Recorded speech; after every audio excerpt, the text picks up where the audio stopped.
Gentrification can be defined as the process of changing the character of a neighborhood through the influx of more affluent residents and businesses. This process has the largest impact on large coastal cities, specifically the urban downtown areas within these cities. New York City, Los Angeles, Washington, D.C., Philadelphia, Baltimore, San Diego, and Chicago make up nearly half of all gentrification in the U.S. The number of those affected by gentrification will continue to grow as people continue to move into the city to reside, which is why you need to take action. Gentrification is a harmful process which leaves minority communities to reap the consequences. This means primarily Black and Latino neighborhoods, as well as low-income communities, see the largest impacts. Some specific ways in which they experience the effects of gentrification include the following.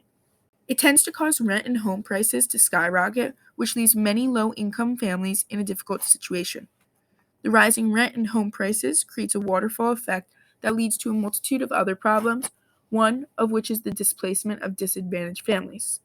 Families that are displaced usually turn to affordable housing to guarantee that they have somewhere to sleep at night, but due to the high demand of affordable housing, it has become very scarce in these times. The previously mentioned effects are easily recognizable, but one that most forget to consider is the detrimental health effects gentrification has on communities. Families that are displaced have to hunt for homes that they can afford, which tend to be homes that are not in the best condition. These families are forced to stay in homes with leaks, peeling lead-contaminated paint, pests, leaky plumbing, and dilapidated heating sources, which puts them at great risk for health implications. Now, the real question is, what can you do to help?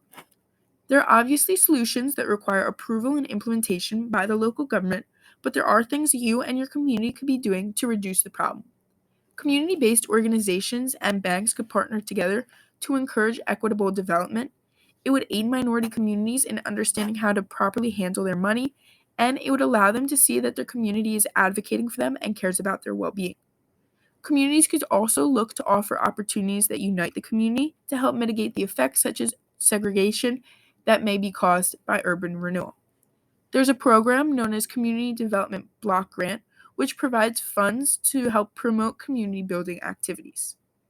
Lastly, cities can offer support to low-income homeowners in numerous ways, one of the possible ways being to offer services that keep their homes in good repairs.